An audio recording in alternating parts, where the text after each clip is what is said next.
one thing we can definitely learn is that WCS, whatever he calls that, his system, DKU, is trash when it comes to combat sports. There is no equivalency there. There is nothing that he used in his videos where he moves super fast and does hits to people wearing motorcycle helmets where they're not ready. None of that was on display. None of that was shown at that stage. That wasn't even the highest stage of combat sport. That was a very mediocre stage set up explicitly for the purpose of demonstrating DKU's WCS method. He did none of that.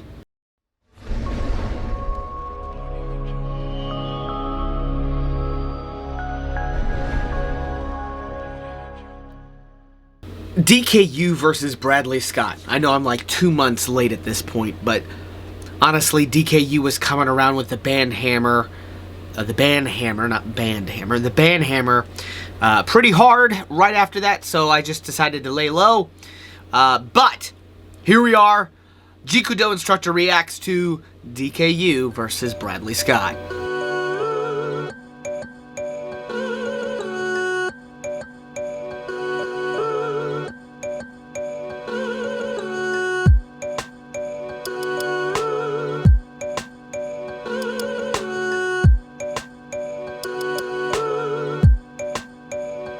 DKU versus Bradley Scott happened, and it was pretty much what I said. The fight was terrible, insofar as that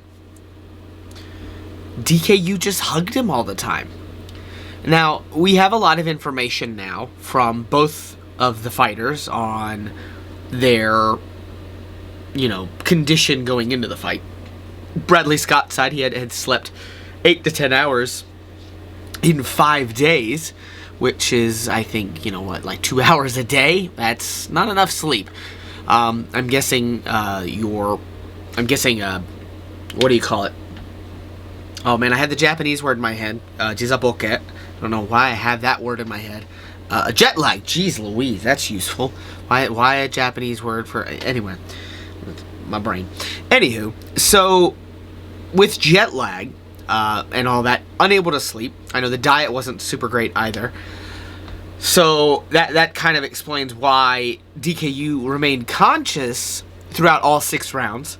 And DKU, his excuse was that he had a herniated disc in his neck, so he couldn't use his left hand.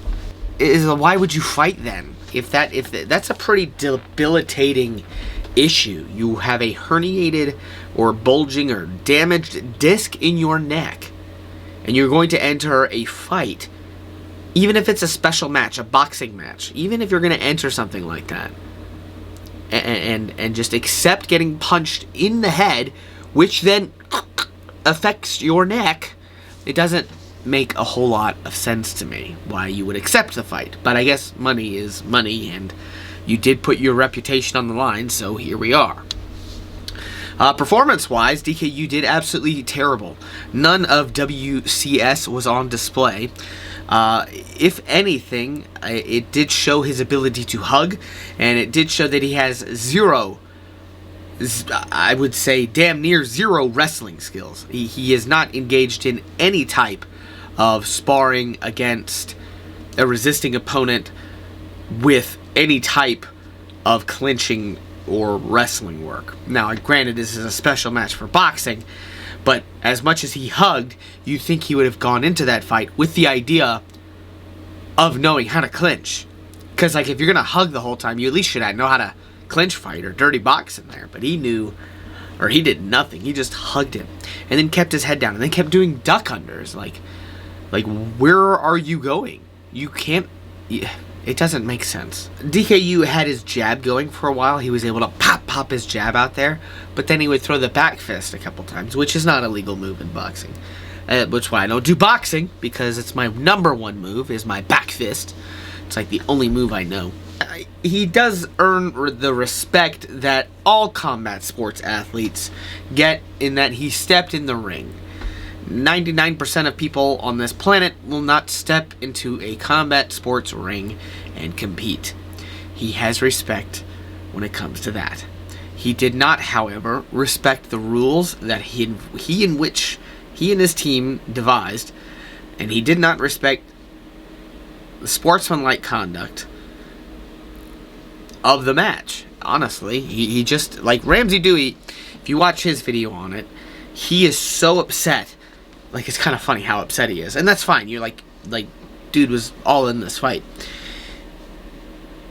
But yeah, DKU basically just said, those are the rules I made. I'm not going to follow any of them. I'm going to hug you and then pretty much run the whole fight. If he had his Fitbit on, he would have 10,000 steps by the end of that match, and not from good solid movement and punching. I wish he had his. I hope somebody has the patience to sit there and click each step, because I'm sure he had a ton. Bradley Scott looked okay. He definitely was just there to have fun. Being that sleep deprived, I could not imagine trying to fight somebody in the ring, being that sleep deprived. But he did well. He was definitely just there to kind of have fun and test the range, and then make him look bad. Like, there was points where he was like almost a la Max Holloway versus Brian Ortega 1, where like he's hitting him so much that he puts the hands up to show where the block is. Both guys are swinging, but for every one that Ortega lands, Max is landing 3 or 4 punches. And then he hits him there again while the blocks are up. It's almost in that vein. If this was an MMA fight, DKU would be dead. Well, not dead, but he definitely would not have won. And then for DKU to go out and say, like, he could beat Conor McGregor. Honestly, he said that before, that he could beat Conor McGregor. What are you smoking? Like, holy crap. Like, give me some of that, because honestly, no, I don't want it. I don't want to be that delusional. But what it shows, like, what can we learn from this fight? Because that, to me, is the most important thing. What can we learn from the fight? Because if I'm going to have to sit there and watch 6 3-minute rounds of running and poor jabs and hugging, hopefully there's something we can learn from it. One thing we can definitely learn is that WCS, whatever he calls that, his system, DKU, is trash when it comes to combat sports. There is no equivalency there. There is nothing that he used in his videos where he moves super fast and does hits to people wearing motorcycle helmets where they're not ready. None of that was on display. None of that was shown at that stage. That wasn't even the highest stage of combat sports. That was a very mediocre stage set up explicitly for the purpose of demonstrating DKU's WCS method. He did none of that. Another thing we learned is, how do we not look like DKU if we are a traditional martial artist wanting to foray into combat sports? It's simple. We go to a good school, a good gym, a good academy, whatever the hell you want to call it, and you spar. You learn the technique, and then you pressure test it. And then, using the Jeet Kune lens that I always like to use, you absorb what's useful for you, you discard what's useless for you, and you add your kind of own flair. Now, when I say add your own flair, it doesn't mean like, you're going to make your own rules up. You have to stay within the confined rules of the combat sport that you have decided to participate in. But if you want to go inside that combat sport and look good and do well, having done traditional martial arts, you take what you previously learned, apply it with that lens to the new art, but in the confines of that art. So, for example, in Jeet Kune Do, you have the round kick to the groin. I don't think you can kick groins in most combat sports with striking.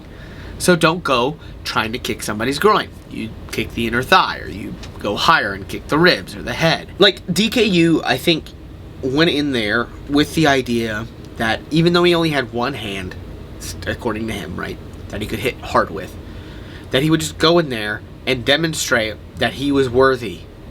It did not happen that way. It was very much so not that way. It more looked like a sparring match, as opposed to a sparring match with someone way better than you and bigger. It just was bad. It was bad on all accounts. The last thing that I kind of want to say is that if you are going to do combat sports coming from a traditional martial arts background, you kind of have to embrace the suck. Some people call it embracing the grind. I don't like that word. Grind sounds like work. It should be fun. So you embrace the suck, because when you're not good at something, it sucks. Especially when you want to be good at it. If you're not good at something and you don't want to be good at it, it's irrelevant. But if you want to be good at something and, you suck at it, it sucks. So you embrace that suck and try to get better. When you go from traditional martial arts to combat sports, there is a lot of culture shock.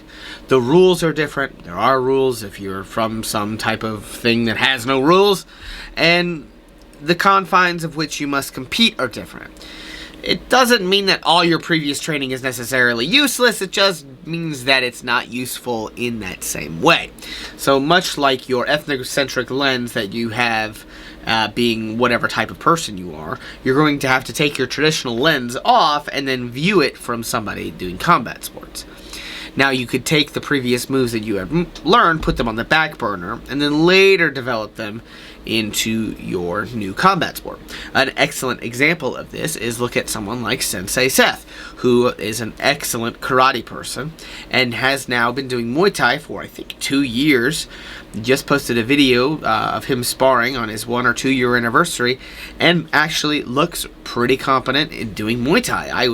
I would love to spar him. I think it'd be a lot of fun because it'd be, he has a unique style with the karate background that he could put a lot of that cool footwork, a lot of those cool kicks. He's a bigger guy than me, and he has control. He would be an awesome person to spar. I would not fight him because he's way bigger than me and would crush me. But that's a different story. Maybe MMA, right? Maybe where I could do some jiu-jitsu. I do have a slight advantage there, perhaps. But that's where your delusions of grandeur have to stop. I'm a traditional martial artist, kind of, sort of, where I did Jeet Kune Do first, if you want to call that a traditional martial art, and then did Muay Thai and Jiu-Jitsu and all the other things that I do.